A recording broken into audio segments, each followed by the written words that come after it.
Inagaw ng isang babae ang upuan ni Manny Pacquiao sa business class.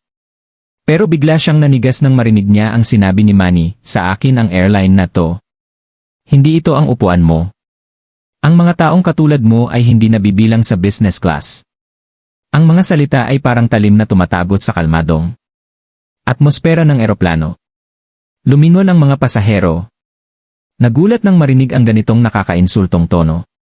Sa kalagitnaan ng pagsakay, ang luxury business class section ay kumikinang dahil sa pinakintab na glass leather seats at ang tahimik na ugong ng mga dumalo na tumutulong sa mga manlalakbay na maka-adjust. Ngunit ngayon ang lahat ng atensyon ay napunta sa isang babae. Maayos ang pananamit na designer bag sa kanyang kandungan. Nakataas ang kanyang baba na parang pagmamay-ari niya. Ang kalangitan. Sa tapat niya ay nakatayo ang isang lalaki na mukhang wala sa lugar para sa ilan. Simpleng damit, tahimik na kilos, isang mapagkumbabang ngiti na hindi tumutugma sa talas ng kanyang pagkamayabang.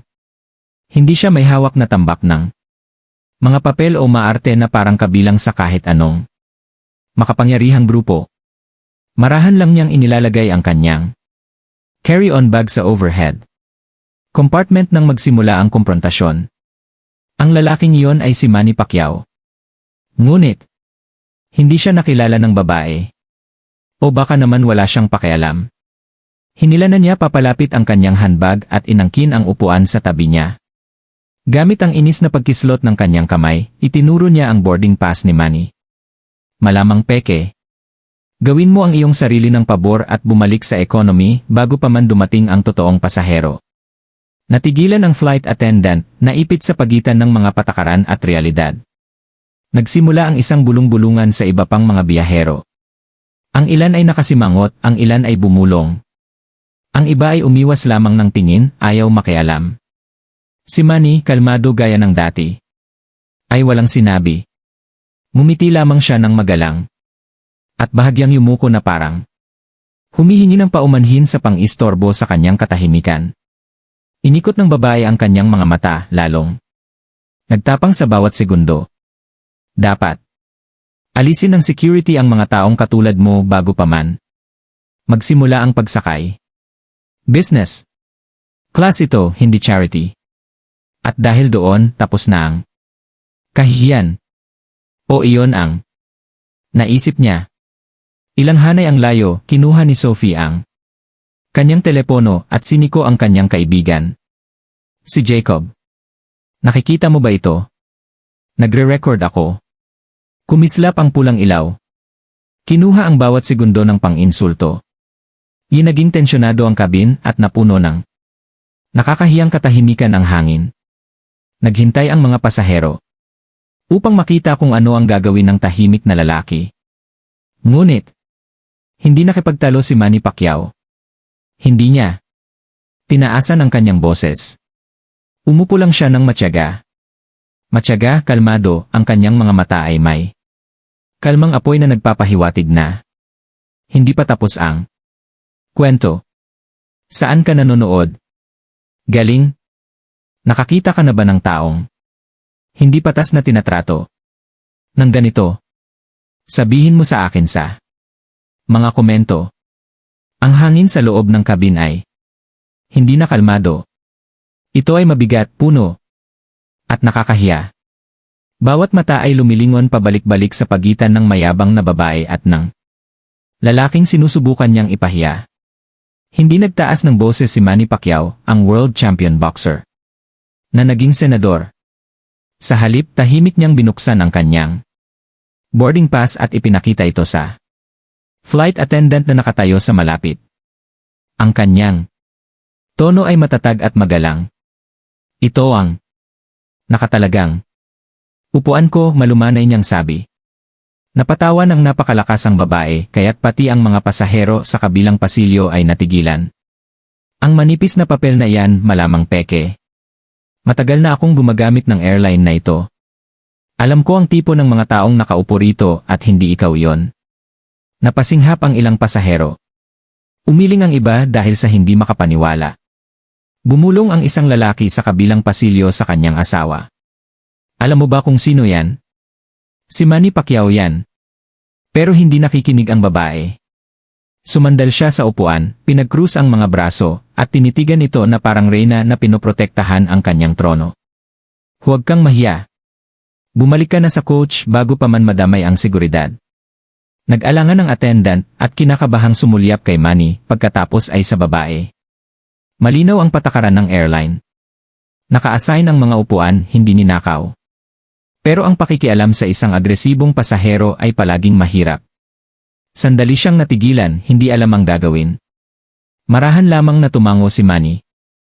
Ayos lang, sabi niya sa attendant, halos tinitiyak siya nito sa halip na humingi ng hustisya. Ang kanyang pagpapakumbaba lamang nagpasiklab sa pagkamayabang ng babae. Kita mo, alam niyang hindi siya nararapat. Dito, pangungutya niya habang tinatalakay ang buong kabin na parang humihingi ng pagsang-ayon. Sa sandaling iyon, sina Sophie at Jacob, na nakaupo ilang hanay sa likuran, ay itinutok ang kanilang mga telepono. Ang maliit na pulang ilaw na nagre-record ay patuloy na kumukurap. Bumulong si Sophie sa kanyang mikropono para sa live na manonood. Nangyayari ito ngayon sa Flight 227. Tingnan mo kung paano nila siya tinatrato. Sa kanya. Maghintay ka hanggang sa makita mo kung gaano siya kakalma. Samantala, ang ibang mga pasahero ay nagsimulang magbulungan ng mas malakas. Ang ilan ay bumulong. Nang pangalan ni Manny, sinusubukang ipaalala sa iba kung sino siya. Isang binata ang nagsabi, si Pacquiao iyon, ang boksingero, di ba? Bakit wala siyang sinasabi? Ngunit nang ibabaw ang katahimikan. Walang nangahas na magsalita ng malakas. Tutal, isa itong marangyang flight. Walang sinuman ang gustong maging susunod na target ng pagkamayabang ng babae. Nanatili si Manny na nakaupo sa gilid ng armrest, nakasakay. Hawak pa rin ang pas, nakababa ang mga mata. Para siyang isang taong sanay sa pasensya. Nasanay minamaliit. Para sa kanya, isa lamang itong pagsubok. Pero para sa mundong nanonood sa live stream ni Sophie, isa itong kahihiyan na nakadisplay ng buo. Sumabog ang chat window ng mga komento. Paano niya hindi siya makikilala? Nakakahiya ito para sa kanya, hindi para sa kanya. Hindi ako. Mananatiling tahimik ng ganoon. Habang tumatagal, si Manny ay nakatayo. Habang kalmado, lalong nagiging hindi komportable ang mga pasahero. Umiral ang mga bulungan at naging mahinang ugong sa buong kabin. Bumulong ang isang lalaki. Hindi ito pakiramdam na tama. Dapat may magsabi ng isang bagay. Ngunit wala pa ring tumayo. Ang babae na nabusog sa katahimikan ay lumapit at sumirit. Kailangan mo pa bang tawagin ko ang security? Dahil maniwala ka sa akin, lalabas ka rin sa eroplanong ito sa loob ng ilang minuto.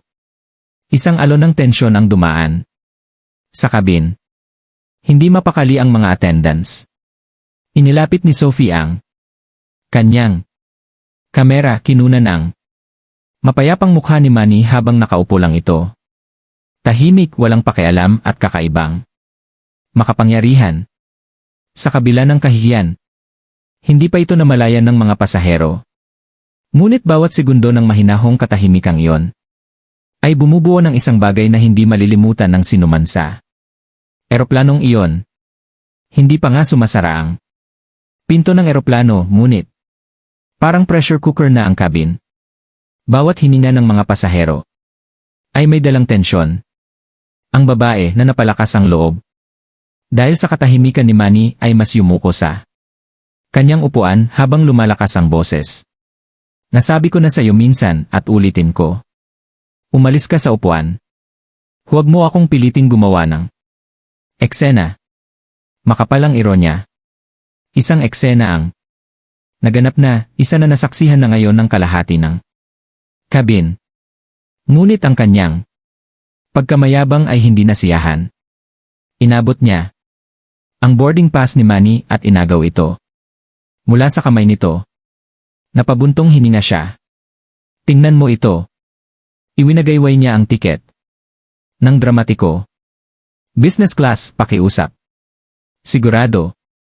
Akong siya ang nagprint nito sa isang tindahan sa labas. Ang mga mapanlinlang na pasahero ay isang kahihiyan. Nagmadali ang flight attendant. Papalapit, sinusubukang kunin ang tiket. Ginang, pakibalik po yan. Sa kanya ito. Ngunit hindi siya pinansin ng babae. Inihagis niya ang boarding pass sa pinakamalapit na miyembro ng security staff na kakapasok lang sa kabin. Tingnan ninyo ang mga papeles ng lalaking ito. Hindi siya nararapat dito. Palayasin niyo siya bago tayo umalis. Nanigas ang mga pasahero sa kanilang mga upuan. Ang ilan ay nagulat, ang iba ay yumuko, iniiwasan ang komprontasyon. Mas madaling magpanggap na walang nangyayari. Mas madaling hayaang mapahiya ang ibang tao. Sa ikatlong hanay, bumulong si Jacob kay Sophie. Kinuha niya talaga ang tiket niya. Maniniwala ka ba rito? Nag-stream nang live ang kanyang telepono habang libu-libong manonood ang nanonood. Nagkakalat ang kanilang mga komento sa screen. Hindi ka panipaniwala. Pagsisisihan niya. Ito. Masyadong kalmado ang lalaking ito. May alam ba siya? Hindi ba't si Manny Pacquiao yan? Hindi nagbago ang ekspresyon ni Manny. Nanatiling kalmado ang kanyang mukha, matatag ang mga mata at ang mga labi ay nakakurba sa pinakamahinang ngiti. Hindi siya gumawa ng galaw para agawin pabalik ang tiket. Walang protesta, walang nagtaas ng boses. Para bang buong buhay niya ay nagsanay siya ng pagtitiis. Ngunit napagkamalan ng babae ang kanyang pagkakalma bilang kahinaan. Nakatayo siya ang pasilyo at itinuro ang likuran ng eroplano. Ginoo, ang seksyong pang-ekonomiya ay dyan. Umalis ka na bago ko patawagin ang kapitan. Isang mumunting bulong ang kumalat sa buong kabin. Isang negosyante ang bumulong ng malalim. Nakakatawa ito. Isang batang estudyante malapit sa bintana ang bumulong, kung talagang si Pacquiao yon. Wala siyang ideya sa ginagawa niya. Gayunpaman, walang nagsalita ng malakas. Pagkatapos ay dumating ang punto ng pagbagsak. Humarap ang babae sa mga attendant at tumahol. Bakit? Kayong lahat ay nakatayo lang. Alisin siya. O kailangan ko pa bang tawagan ang supervisor ninyo para ipaalala sa inyo kung paano tinatrato ng airline na ito ang mga freeloader? Ang kanyang mga salita ay parang lason. Napasinghap ang ilang pasahero. Ang iba ay nagpalitan ng mga hindi mapakali na tingin. Noon nagmula ang isang mahinang tinig mula sa sulok. Si Elena, isang mahinahong babae na nasa mga unang bahagi ng kanyang 30 ay isinara ang kanyang laptop at tumingala. Siya ay nanonood sa buong oras, maingat na nagre-record. Sa kanyang tablet, ang kanyang mga mata ay nakatutok kay Manny nang may pagkilala. Hindi siya masyadong nagsalita, ilang salita lang ang hinihingal. Alam ko kung sino ka. Walang ibang nakarinig sa kanya. Ngunit sa maliit na pag-amin na yon may nagbago. Samantala, sumabog ang live stream. Nagmakaawa ang mga manonood para sa hustisya. Huwag kang mag-alala. Pinapanood siya ng internet. Ilantad mo ang mukha mo, Sophie. Kailangang malaman ito ng mga tao. Ito ang kahulugan ng karapatan. Sa wakas ay kumilos ang mga flight attendant, sinusubukang pakalmahin ang magkabilang panig. Ngunit nilagpasan sila ng babae. Nakatayo ng mataas sa isla at malakas na nagpahayag. Parang naririnig ng lahat. Kung hindi ang lalaking ito, ang kabin ay parang isang korte. Bawat pasahero ay isang tahimik na hurado. Ang boses ng babae ay umalingaw pa rin sa hangin. Paalisin mo siya o kakanselahin ko ang aking tiket. Ang kanyang pagkamayabang ay mabigat sa mga balikat ng lahat ng nasa loob. Ang flight attendant ay nakatayong nakatihaya. Ang mga security ay hindi mapakali sa ISO. Naghihintay ng signal. At si Manny nakaupo. Doon ng kalmado, hindi tumitigil na parang wala. Sa bagyo maaaring hawakan siya. Sa wakas, kasabay ng mahinang pagbuga ng hininga, dumukot siya sa kanyang bulsa. Dahan-dahan, sadyang inilabas niya ang kanyang telepono. Ang galaw ay banayad, napakahinahon kaya agad. Nakuha nito ang bawat mata sa loob ng kabin. Anong ginagawa niya? Bulong ng isang lalaki sa kabilang pasilyo. Nag-zoom in si Sophie gamit ang kanyang kamera. Bumubulong para sa live stream. May mangyayari. Abangan. Huwag kumurap.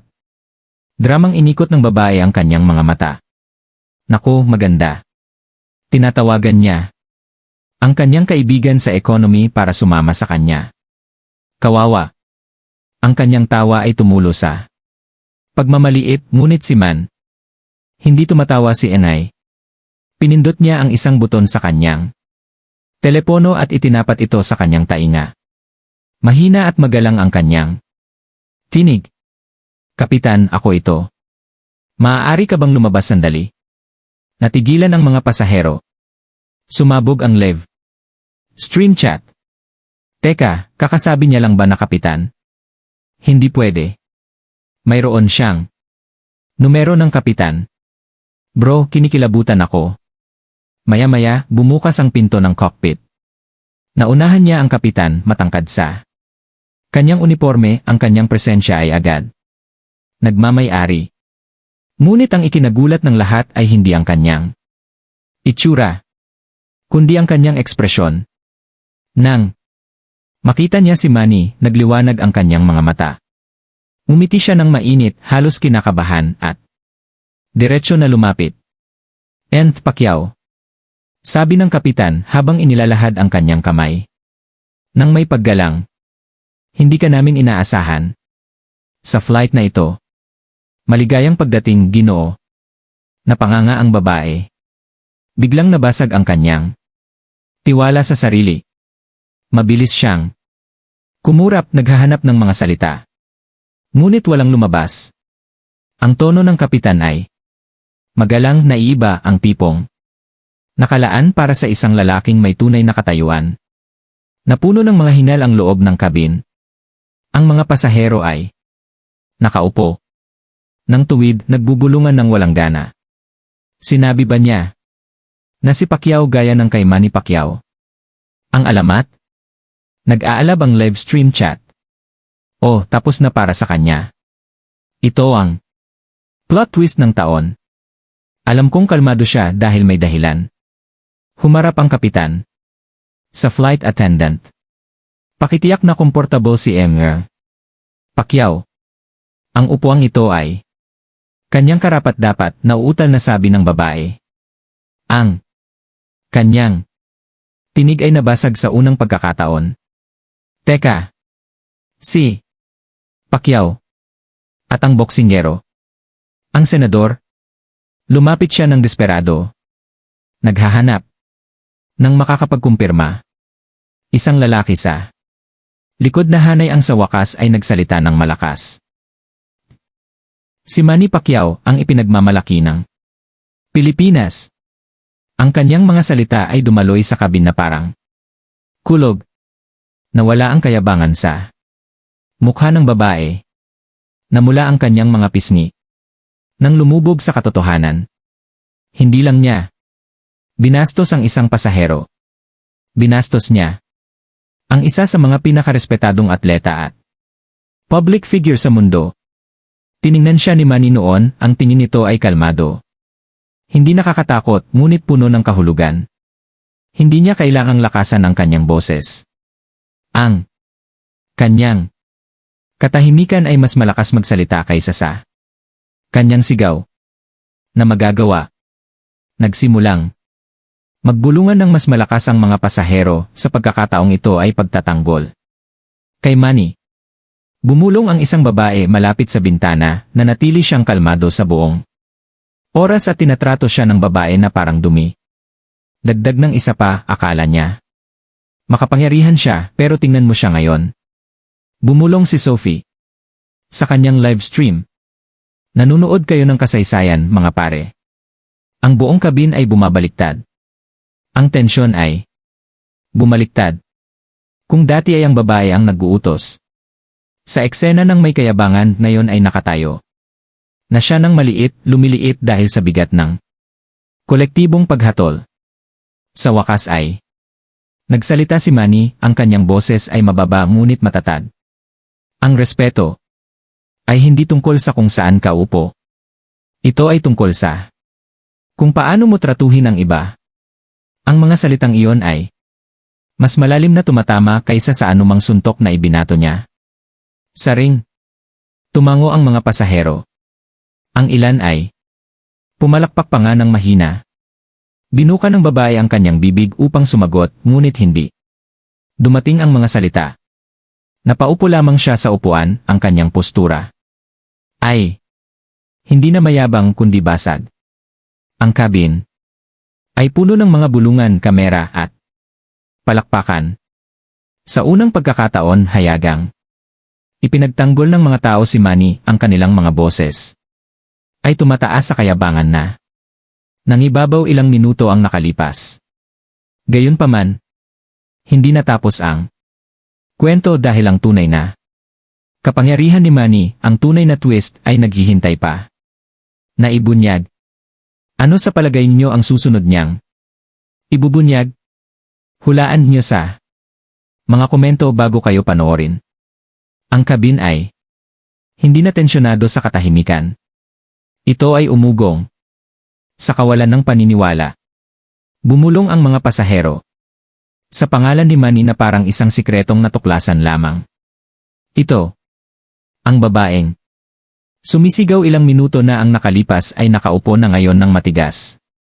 Ang mga mata ay mabilis na nanlilisik, sinusubukang pagsama-samahin ang katotohanan. Ang kapitan ay nakatayo pa rin sa tabi ni Manny. Ang kanyang respeto ay hindi maikakaila. Ginoo, kung mayroon kayong kailangan, mangyaring ipaalam agad sa amin. Ang eroplanong ito ay handa ninyong paglingkuran. Ang babae ay napalunok ng husto. Ang kanyang kayabangan ay nawala, ngunit kumapit pa rin siya sa pagtatanggi. Ikaw, hindi ka maaaring maging seryoso. Isa lamang siyang pasahero. Nagkakamali ka. Sa pagkakamali. Kumunot ang noo ng kapitan. Ginang, walang pagkakamali. Ito si Senador Manny Pacquiao, ang World Boxing Champion. At nag-alangan siya, sumulyap kay Manny na parang naghihintay ng pahintulot. Bahagyang tumango si Manny. At sa katunayan, isa sa mga pangunahing stakeholder ng airline na ito. Ang mga salita ay bumaba na parang kulog. Ang kabin sumabog. Sa mga hinal, bulong-bulungan at maging ang tawanan ng kawalang paniwala. Mabilis na inilabas ng isang lalaki ang kanyang telepono. Naghanap online. Sa loob ng ilang segundo, kinumpirma niya ito ng malakas. Tama. Siya. Namuhunan si Pacquiao sa airline na ito. Ilang taon na ang nakalilipas. Isa talaga siya sa mga may-ari. Natigilan ng babae, ang kanyang mukha ay nawalan ng kulay. Bahagyang dumulas ang teleponong hawak niya. Sa kanyang nanginginig na mga kamay, tinitigan niya si Manny na parang nakakita lang ng multo. Sa wakas ay tumayo si Manny, ang kanyang mga galaw ay kalmado, maingat at hindi nakakatakot. Tumingin siya sa babae, ang kanyang tinig ay matatag at mabait, ngunit matatag. Ginang, ang upo ang inaangkin mo ay sayo, akin ito. Ngunit higit pa riyan, ang airline na ito ay akin din. Sumabog ang kabin. Nagpalakpakan, tumawa ang mga pasahero, ang ilan ay naghiyawan. Ang pagkakaiba sa pagitan ng kanyang pagkamayabang at ng kanyang pagpapakumbaba ay labis. Para hindi pansinin ng sinuman. Mga numero ng live stream ni Sophie biglang tumaas. Libo-libo ang sabay-sabay na bumuhos sa usapan. Diyos ko! Siya ang may-ari ng airline. Nakakabaliw ang twist na ito. Ang pagpapakumbaba ang laging nananalo. Nag-viral ito. Tandaan mo ang mga sinabi ko, bulong ni Jacob. Nagte-trend na tayo. Tingnan mo ang mga numerong ito. Napaupo ang babae sa kanyang upuan.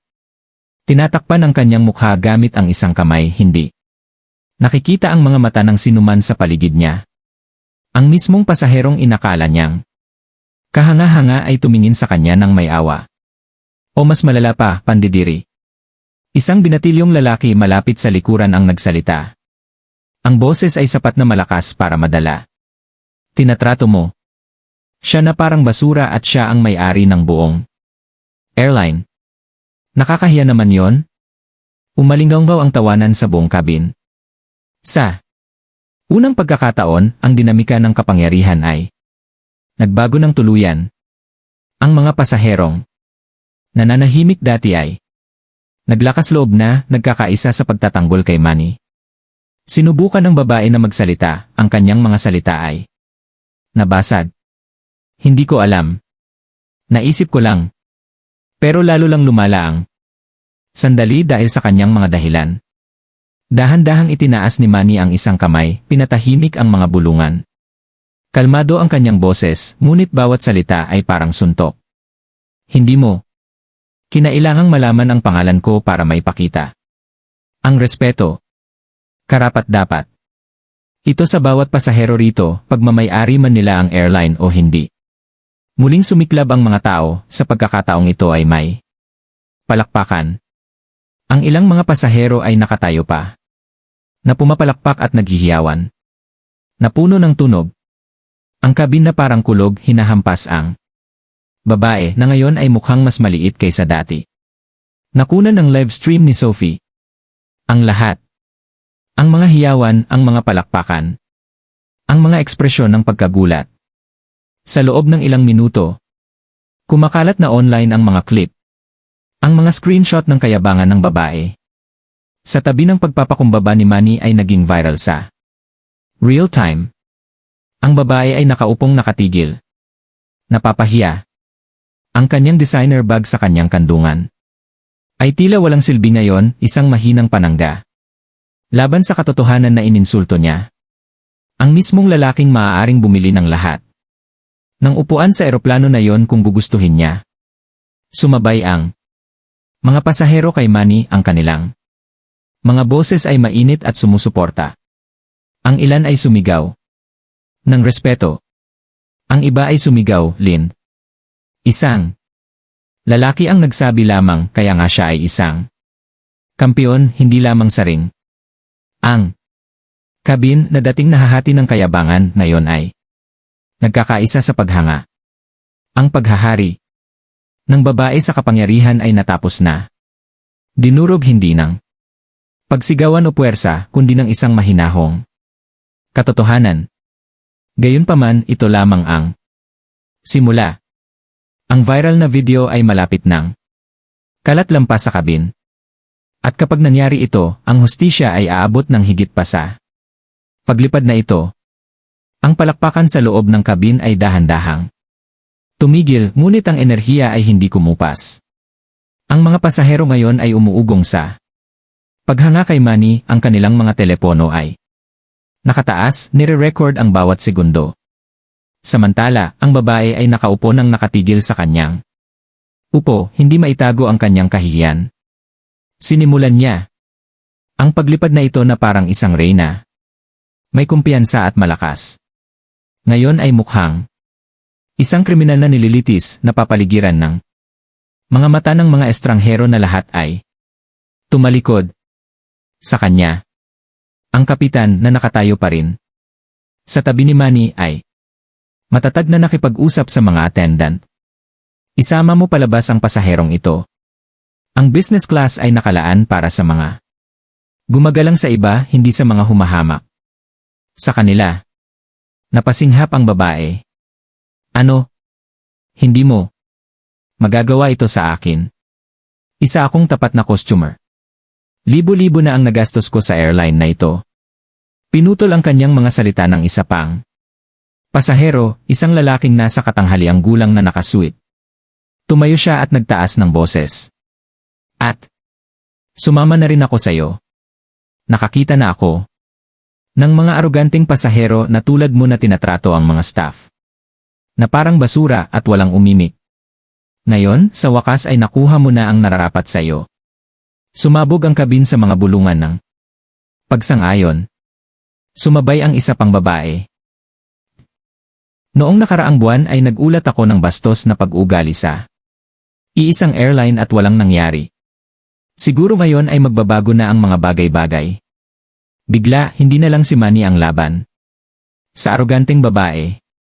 Ang buong kabin ay naging isang korte ng mga boses. Mga boses na nagbabahagi ng mga kwento. Mga boses na humihingi ng pananagutan. Nakuha ng live stream ni Sophie. Ang bawat testimonya. Ang kanyang chat ay napakabilis mag-scroll na imposibleng mabasa ang bawat komento. Ang hustisya ay naganap sa real time. Hindi lang ito ang kanyang kwento. Ito ay kwento ng lahat na nahaharap sa pagkamayabang. Binigyan siya ni Pacquiao ng leksyon. Hindi mabibili ng pera. Sinubukan ng babae na tumayo, ang kanyang mukha ay namumutla. Hindi ito patas. Nagkakampihan kayong lahat sa akin. Ngunit si Elena, ang tahimik na kakampi na nagre-record. Sa buong oras ay sa wakas ay tumayo. Nagsalita. Siya nang malinaw, ang kanyang boses ay matatag. Hindi, ginang. Hindi ito patas. Ang ginawa mo ay hindi patas. Hinuhusgahan mo ang isang lalaki batay sa kanyang hitsura. Sa iyong mga palagay at ngayon ay nakikita ng lahat ang katotohanan. Lumapit ang mga attendant. Ginang, pakitipon po ang iyong mga gamit. Ililipat kayo sa ibang section. Ang kahihiyan ay nauwi sa pagkadesperado. Direktang nagmakaawa siya kay Manny. Ang kanyang boses ay nanginginig. Pakiusap, hindi ko alam. Hindi ako magsasalita ng ganoon. Kung alam ko kung sino ka. Ang tugon ni Manny ay kalmado, ngunit matalas na parang bakal. Iyan ang problema.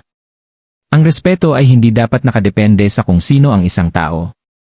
Dapat itong ibigay sa bawat tao, anuman ang kanilang titulo o numero ng upuan. Muling pumalakpak ang mga pasahero, sa pagkakataong ito ay mas malakas. Umalinggaw sa buong kabin. Lumuhod ang babae sa kanyang upuan ng ilang sandali. At pagkatapos ay dahan-dahang kinuha ang kanyang bag. Bawat hakbang niya sa aisle ay parang mas mabigat kaysa sa huli. Bumulong ang mga tao. Ang ilan ay nire-record pa ang kanyang paglalakad dahil sa kahihiyan. Iniwasan niya ang bawat tingin. Ang kanyang minsan. Ang aroganteng postura ay tuluyang nasira habang naglalaho siya patungo sa likuran ng eroplano. Gumaan ang pakiramdam ng kabin na parang may dumaan na bagyo. Bumalik ang kapitan.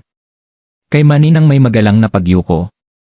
Sa ngalan ng airline, Ginoo, humihingi ako ng paumanhin. Sa nangyari na yon, umiling lamang si Manny. Hindi na kailangang humingi ng paumanhin. Ang mahalaga ay kung paano tayo lalapit dito. Pagkatapos ay lumingon kay Elena at ngumiti siya ng mainit. Nagkaroon ka ng lakas ng loob na kilalanin ang katotohanan kahit walang ibang nagsasalita. Para dyan, nagpapasalamat ako sa'yo. Itinuro niya sa mga attendant. Paki-upgrade ang kanyang ticket. Karapat-dapat siya. Sa upuang ito, sumabog ang hiyawan sa kabin. Si Elena, nagulat at emosyonal, ay tumango. Nang may pasasalamat habang ginagabayan siya ng mga attendant. Sa upuang katabi ni Manny, hindi na siya isang pasahero lamang. Siya ay naging isang simbolo ng tahimik na katapangan. Patuloy ang palakpakan. Patuloy na nagre-record ang mga telepono at ang live stream ay lumampas na sa daan-daang libong views at umaapaw ang mga komento. Nakuha niya ang nararapat sa kanya. Si Pacquiao ay isang tunay na kampiyon sa loob at labas ng ring. Ang respeto ang tunay na prime class na ticket. Nang muling umayos ang kabin, Sumandal si Manny sa kanyang nararapat na upuan, ngunit ang kanyang mga salita ay nakatatak pa rin sa hangin, nakaukit sa isipan ng lahat na naroroon. Ang dignidad ay hindi dumarating sa pera. Ito ay may kasamang respeto. Ang paghatol ay ibinigay hindi sa pamamagitan ng batas, kundi sa pamamagitan ng katotohanan at pagpapakumbaba. Sumasang-ayon ka ba sa mga salita ni Manny? Dapat bang laging walang kondisyon ng respeto kahit sino? Ang tao, ang ugong ng mga makina, ay bumalik ng matatag at kalmado habang ang eroplano ay naghahanda para sa pag-alis. Lumipas na ang bagyo ng kayabangan at kahihiyan na nag-iwan ng isang kabin na pinag-isa ng respeto at paghanga. Tahimik na nakaupo si Manny Pacquiao sa kanyang nararapat na upuan. Si Elena sa tabi niya, ang mga tripulante ng kabin. Ngayon ay kitang-kita ang ginhawa, ngunit ang aral mula sa nangyari ay malayo pa. Sa pagtatapos, ang balita ng insidente ay kumalat lampas sa mga dingding ng sasakyang panghimpapawid sa loob ng ilang minuto. Ang live stream ni Sophie ay nag-viral na, ang mga clip ay kumakalat sa bawat platform. Milyon-milyong manonood ang nag-reply sa sandaling bumagsak ang otoridad ng arogante na babae at ibinunyag ng mapagkumbabang kampiyon ang kanyang tunay na pagkakakilanlan. Nag-trend ang mga hashtag sa buong mundo. Respetuhin ang lahat. Ang eroplano ni Pacquiao. Panalo ang kapakumbabaan. Ngunit para kay Manny, hindi lamang ito tungkol sa isang babae o isang flight. Ito ay tungkol sa isang bagay na mas malaki. Nang lumapag ang eroplano, naghihintay na ang mga ehekutibo ng airline sa terminal na yanig ng online firestorm. Sumubod sila kay Manny.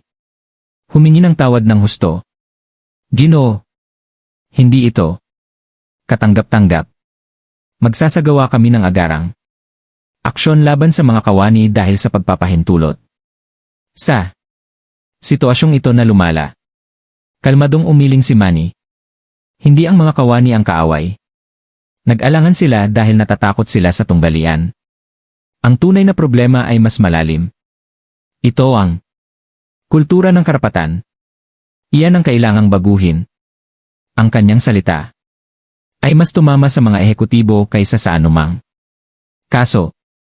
Sa loob ng ilang araw, nagpatawag si Manny ng isang press conference hindi upang pahiyain pa ang airline kundi upang ipahayag ang reforma.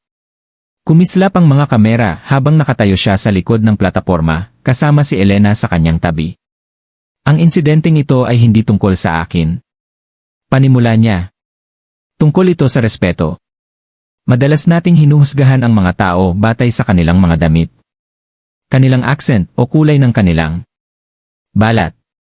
Madalas nating nakakalimutan na ang bawat tao ay may dignidad na walang sinuman ang karapatang hubarin.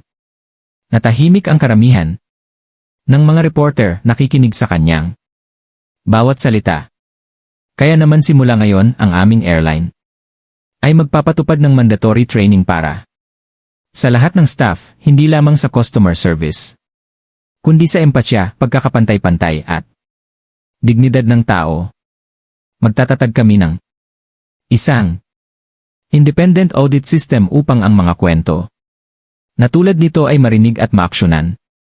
At pinakamahalaga, ipaalala namin sa bawat pasahero na ang paglipad ay hindi tungkol sa pribilehiyo, kundi tungkol sa ibinahaging respeto sa iisang kalangitan na puno ng palakpakan ng silid. Nag-click ang mga kamera. Binaha ng paghanga ang social media. Si Elena, na tahimik na nanindigan para sa kanya habang nasa bayahe, ay kinilala ng publiko. Inanunsyo ni Manny ang kanyang promosyon sa customer relations team ng airlines. Tiniyak na ang kanyang katapangan ng hubog sa mga reforma sa hinaharap. Napaluha siya, labis na nabigla habang kinamayan ni Manny ang babae at sinabing isang maliit na tinig ang kailangan para makagawa ng malaking pagbabago.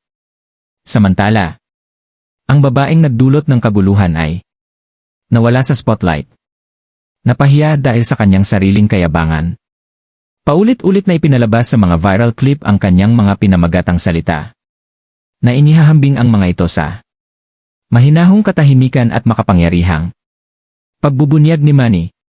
Hinanap niya ang kapangyarihan sa pamamagitan ng pagpapahiya, ngunit iniwan ang pandaigdigang entablado. Napahiya sa halip.